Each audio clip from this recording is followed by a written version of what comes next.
So very good evening, ladies and gentlemen. I'm Rakhi Bakshi. Welcome to Her World India talk show series and another fresh session and another very esteemed speaker with us. Before we start, I must tell you that on Her World India talk show series, we have been bringing you a lot of insights. We've been bringing in such guests who not only through their knowledge share their insights with you and benefits you in terms of gaining not only knowledge, education, but also sharing your own ideas with them. As you ask them questions, they answer our questions, and they tell us as to whatever sector they are in as to what's happening there. So the latest input information you're getting here on Her World India talk show. As we are right now, the pandemic is still there, ladies and gentlemen. It has not really gone away. We must know that, and that's why it's very, very important to talk to some people who sit in positions, who are credible, who give the right kind of information to us, because there are apprehensions, there are challenges that we're still facing, especially in India. As we are getting vaccinated, there are questions that still are there, I'm sure. And on behalf of all of you, I'm here to ask those questions. So welcome, Professor Priya Abraham. First of all, she's the director of ICMR, in fact, heading NIV Pune right now. I welcome you to the show, ma'am. Thank you for having me on your show, and I look forward to this interaction. Okay, so first of all, recently the current thing is that we were just reading also this mixed doses, so saying that Covaxin or Covishield, suddenly one realized that the mixture actually benefited and boosted immunity. I mean, that's what we read. I have not talked to anyone, so really can't tell you from my experience. But would you like to throw some more light on it, ma'am, as to what is the case there and whether there are confusions or whether this is the right direction?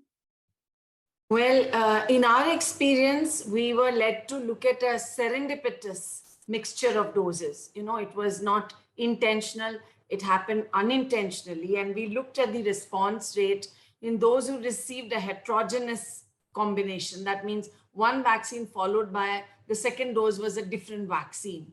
And we found that one, in terms of safety, it was not more, unsafe or did not cause any extra symptoms or side effects. Second, the immune response was a little better, but the numbers are modest and very few at this point in time.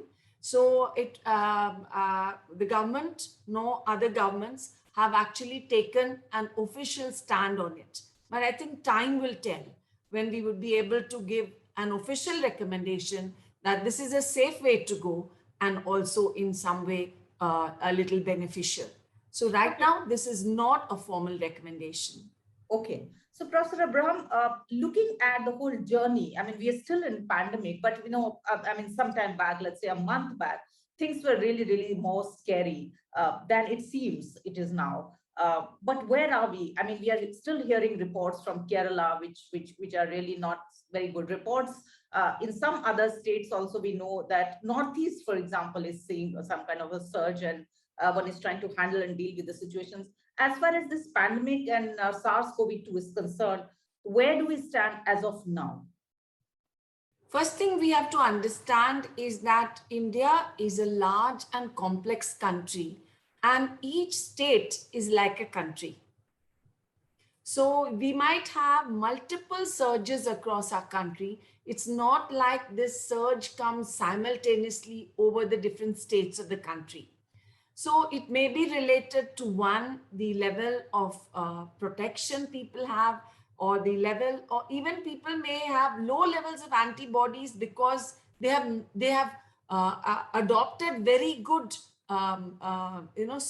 public health and social measures such that many people are not protected. So should there be a spread in the community, many people go down with it.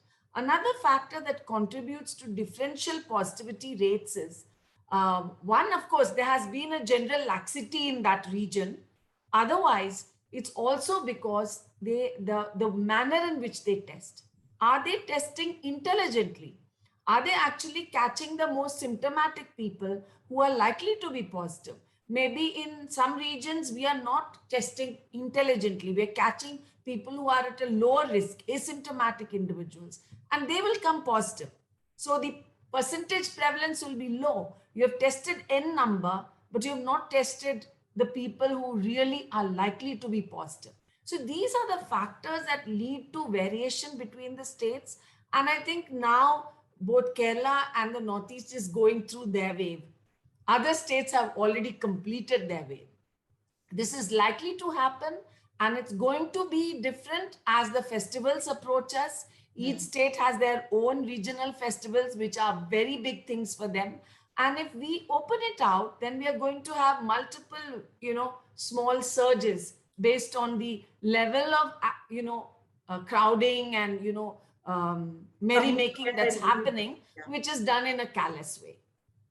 In fact, ma'am, I would really like you to give out a message here, because as you rightly said, I mean, you are in Maharashtra and, as you rightly said, and all over India, in fact, the festival season is starting. And, however we are saying and spreading the word, saying that social distancing is very, very important. We can't crowd, we cannot gather. I think festivals create, again, that kind of emotional surge. Would you like to give a message here saying how important it is to behave in a COVID protocol manner? So I think the most sensible approach today, at the point where we are today, is to actually continue to mask up.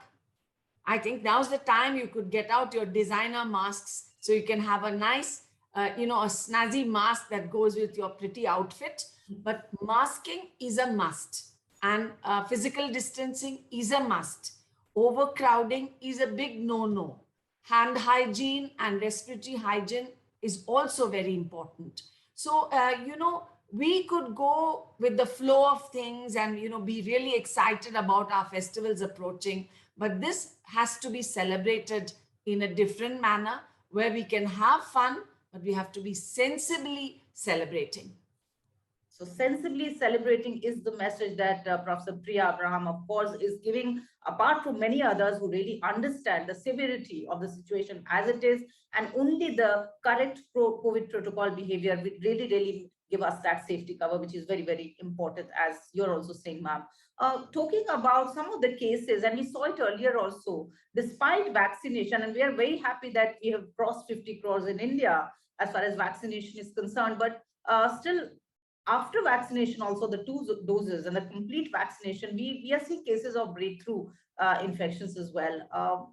What would be like, and how would you like to make us understand what is it all about? How can we deal with it? So I want to make 2 points very clear. One is no vaccine is 100% effective in stopping acquisition of infection. What vaccines do is it protects you against serious forms of illness should you pick up SARS-CoV-2. So those of us who are vaccinated and who are going around with gay abandon in and out of the malls and in and out of festivities, we could pick up the infection. The infection could enter our bodies through our nostrils. It could cause a localized infection. We may not get sick because we are vaccinated, very sick, but we could be potentially routes of transmission to others, especially vulnerable people at home, elders at home, our grandparents, our parents who have other health conditions. So we need to be cautious and celebrate, knowing that even though we are vaccinated, we could pick up the infection, we could transmit the infection to others. We may not become sick and very ill, but we could continue to possibly transmit infection to others who are more vulnerable. Okay, another thing which we read, and also we heard it from the director, is Professor Randeep Guleria again, is about R factor. Not that we really understand much about it except reading about it, but how serious and severity is, how much we need to look at it. No, typically when an R factor crosses 1, which is when R factor is a reflection of a ratio. If one person gets infected, how many other people can that one person infect? So when that R factor crosses 1, what they call the R naught, that means if I am infected, I can potentially infect 2 or 3 people, and those 2 or 3 people can, infect 2 or 3 people. And you can see that becomes, a very quick spread of infection in a particular area. So R naughts going up, definitely crossing 1 is not a good thing for any region. And again, I come back to our behavior, which will be able to keep this R naught lower just by virtue of the way we behave, in public or even in our homes or even when we are interacting with our colleagues and friends. Sure, ma'am.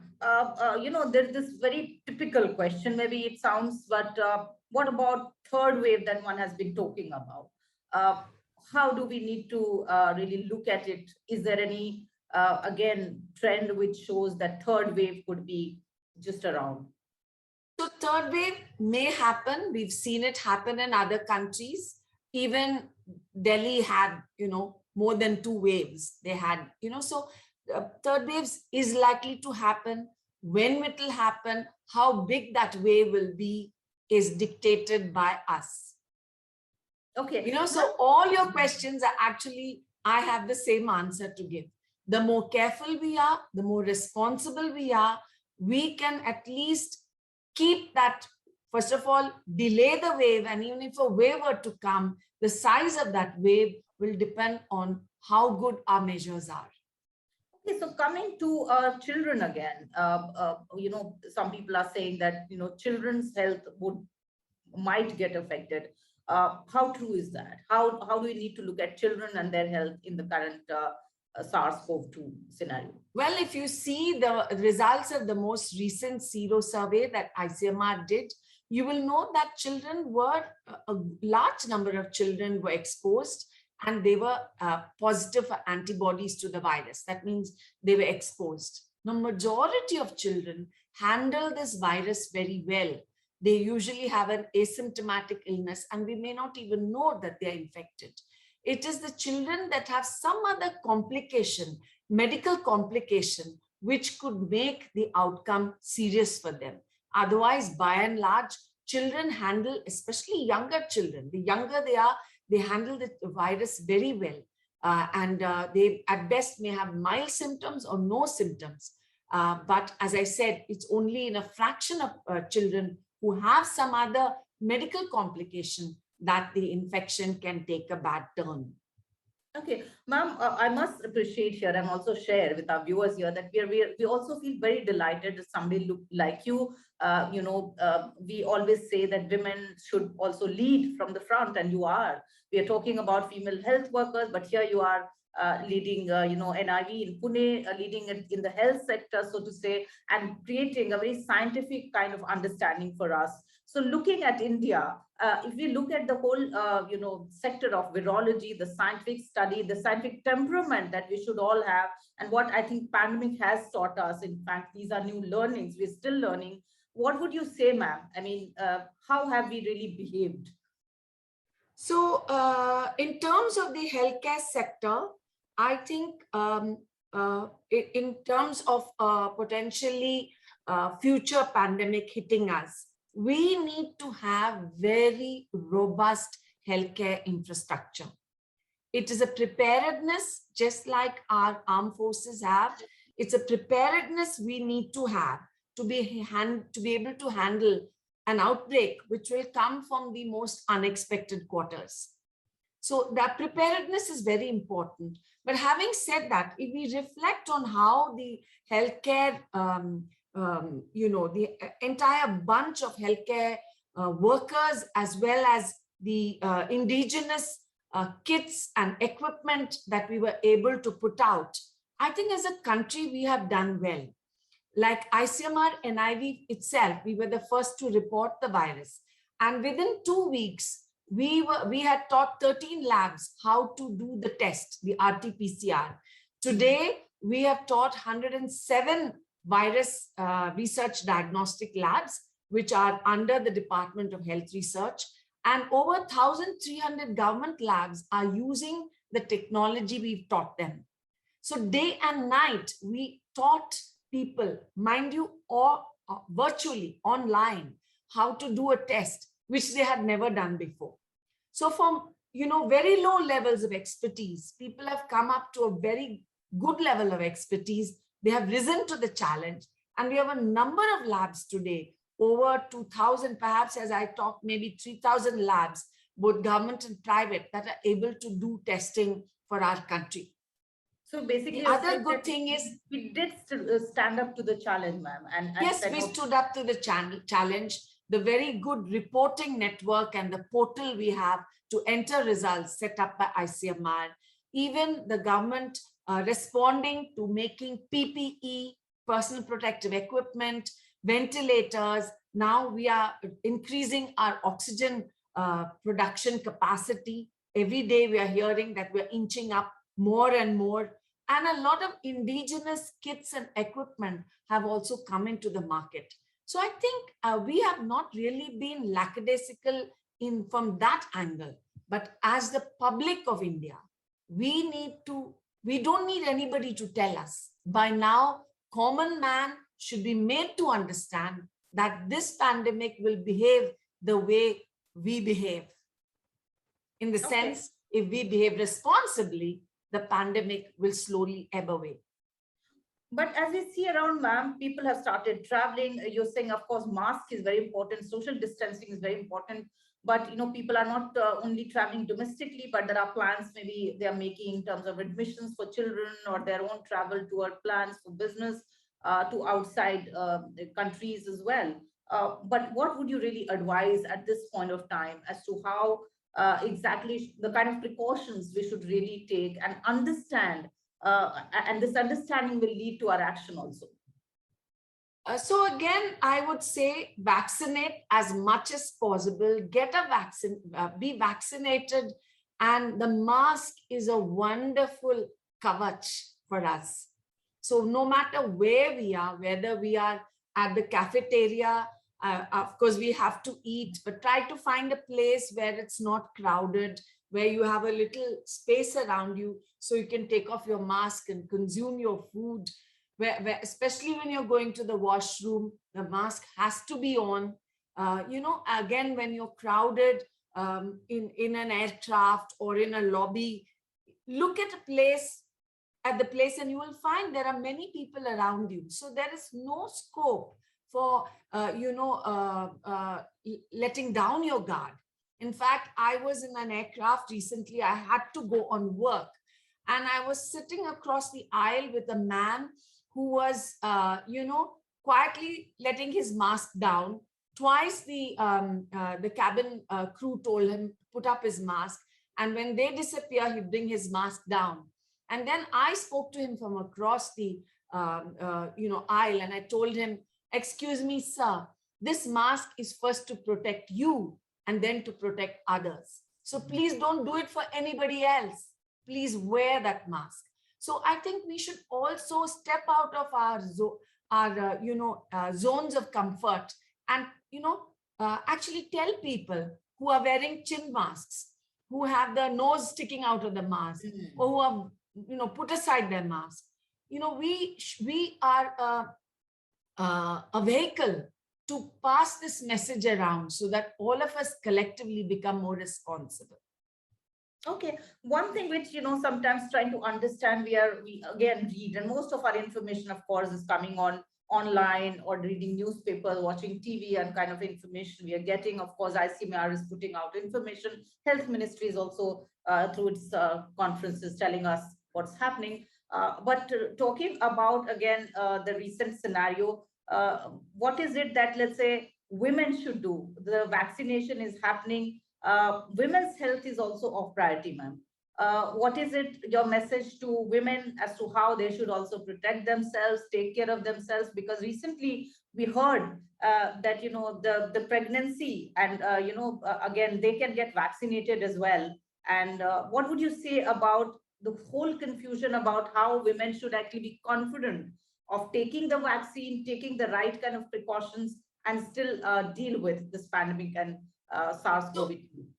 Women are just as vulnerable as men for this infection.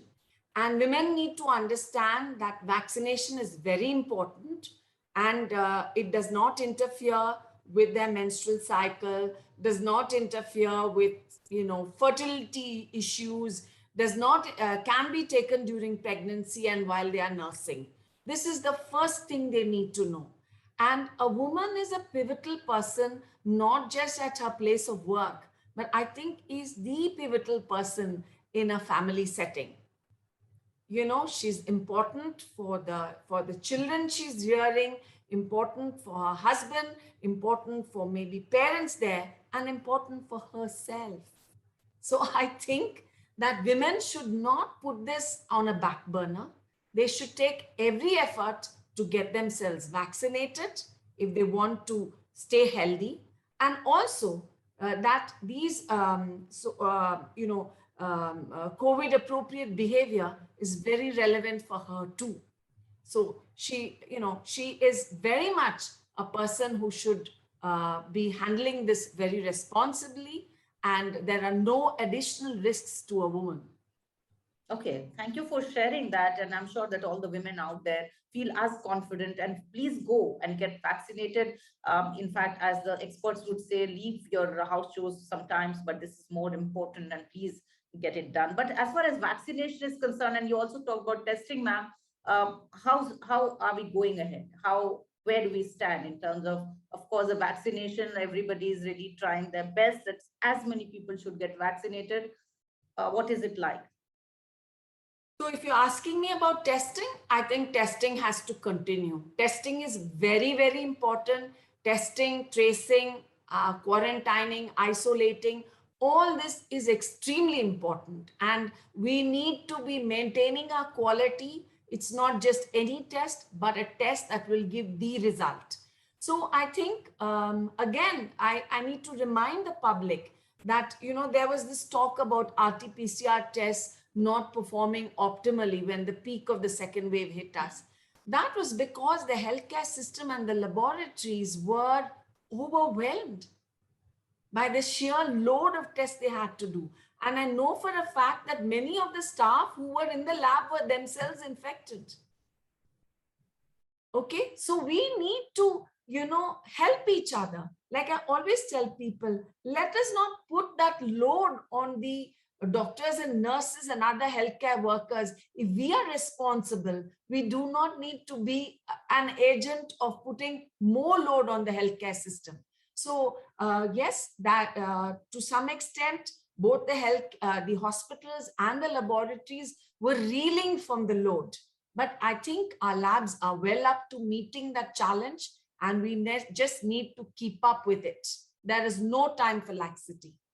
At this point of time, ma'am, we know that a lot of confusions, rumors also, though we don't want it, and we keep telling others not to spread any kind of rumor or misinformation around. But sometimes through some inputs, one gets to, get apprehensions and all that. So post Delta variant, I mean, as somebody would say, would there be a new variant which would be worse as it's around, and some people would say and inform?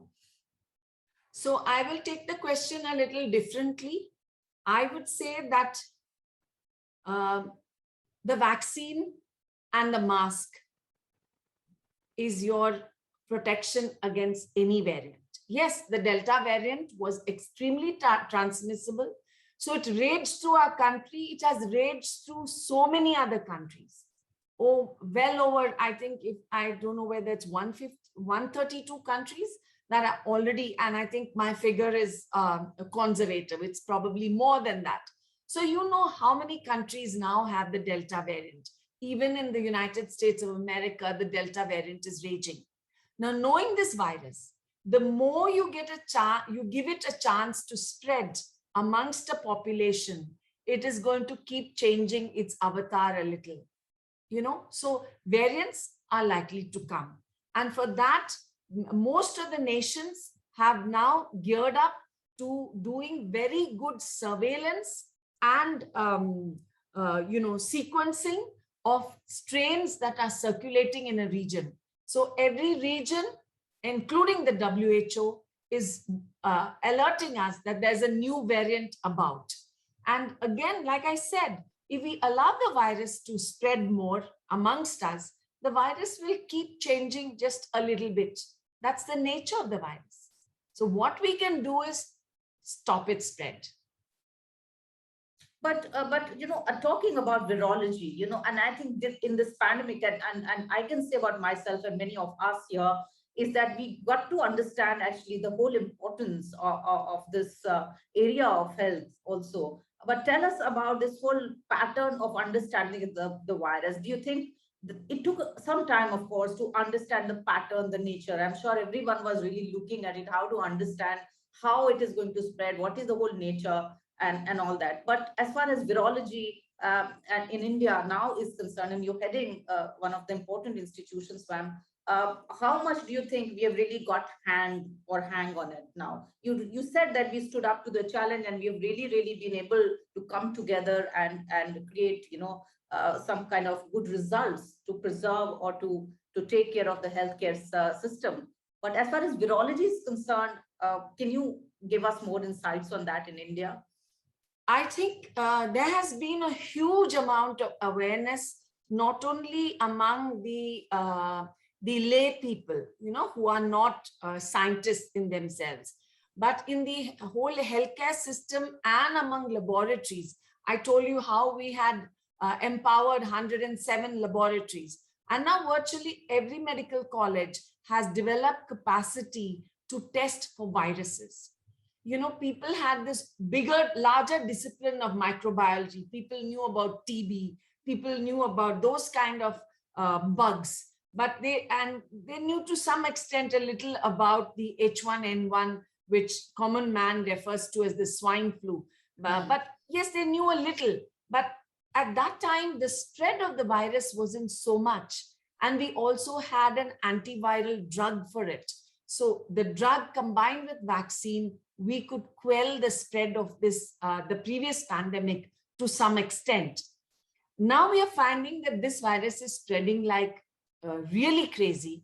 And now I think awareness has come up to a great extent among the non-scientific and the scientific communities. And I think this will hold us in good stead, but we should keep up that awareness, keep up that preparedness, so that we will be well braced and ready for another potential pandemic in the future.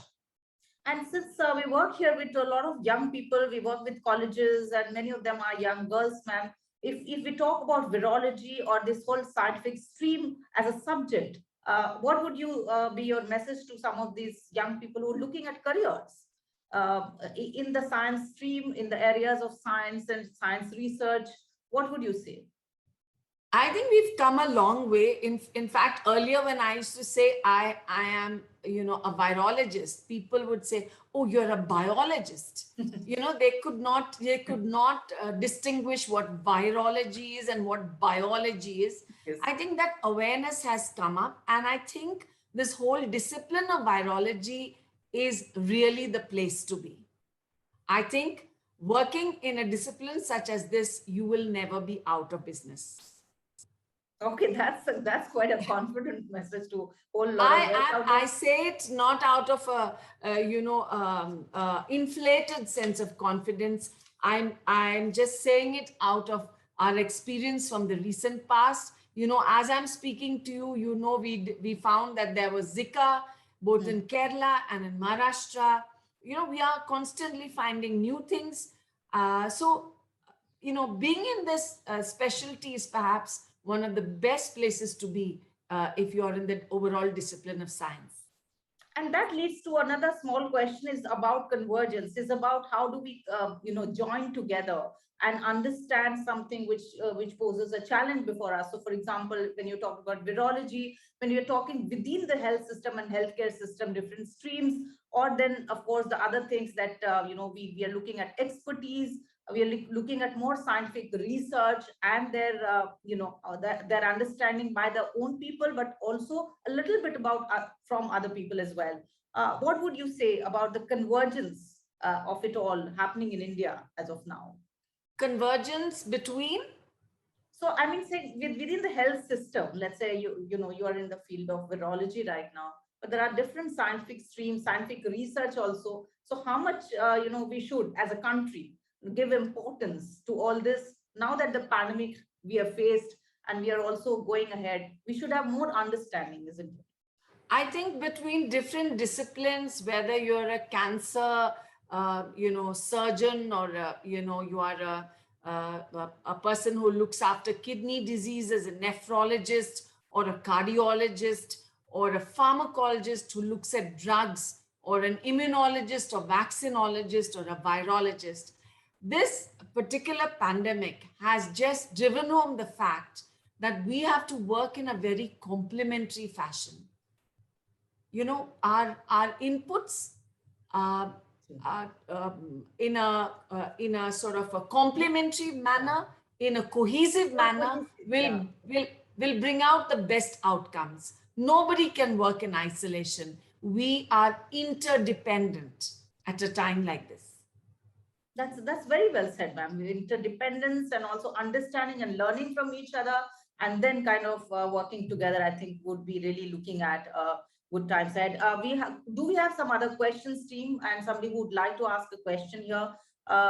Then they can, of course, go ahead and ask a question. Can be unmuted also if somebody is muted? Questions coming in? Tishya has a question. Sneh? Hello. Yeah, Tishya, you can ask a question if you want to. Ma'am, so when we talk about common objects such as money or coins, which people handle every day, I mean, it's compulsory. So how much of the virus can we get from objects such as money? Like, what are the chances? Money or anything that can be touched by common man, be it the railing, be it even when you travel in an airport shuttle which takes you from the airplane to the lobby of the airport, that's touched by innumerable people. So it is a good practice for all of us, when we touch anything that is handled by anybody and everybody, we should periodically sanitize our hands. Definitely, we shouldn't take that unsanitized hands to rub our face, our nose, or even consume food, especially if we are not using a fork and spoon, if we are eating our roti or whatever. We can't, without sanitizing our hands, washing it well with soap and water, or using a good sanitizer, we cannot consume food. We must assume all this could have been touched by somebody who's not as careful about transmission of infection, following strict COVID protocol, not taking the hands to the nose or face or whatever. So we have to assume that all these objects are potentially infected. Okay, so Tishya, thank you for asking that question. And I think one thing more, ma'am, and I can't let you go without asking you also a little bit about your personal journey in the sense, or professional, personal, both, is that reaching here and leading here at NIV, and also when we are looking at the health sector in the times of pandemic, how has it been, understanding something specifically, having huge responsibilities at a time like this? How has it been all for you, ma'am? I will be honest, it has not been easy. And obviously, to lead an institute that has been doing so much work at a critical time, now we are going into 18 months of this almost. We started our work in January of 2020. So we are almost like 18 months into this. It has not been easy.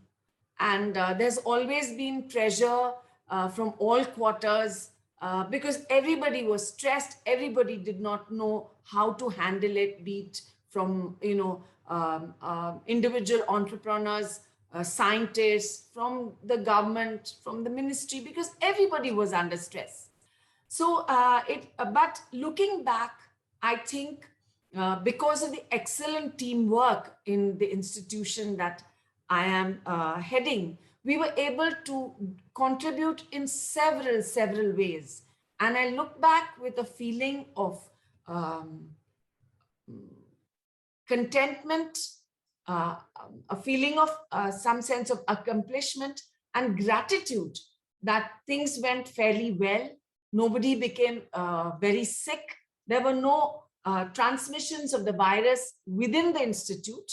We didn't close down a single day. The days we closed down were to actually, for the machines to be rehauled and, recalibrated or whatever, because machines also need some, downtime. But it has been a very hectic, very eventful roller coaster journey.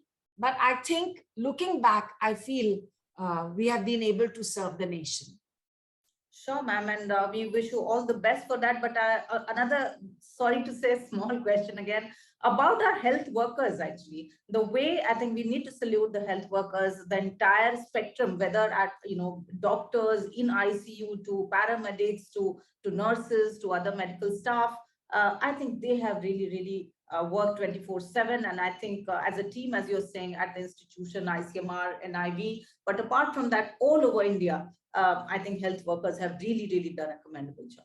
I have to completely agree with you. I think we have to salute the people who are frontline staff, frontline workers, be it qualified in the, the formal frontline staff in terms of doctors, nurses, other physiotherapists, what have you, and even in the non-formal sector.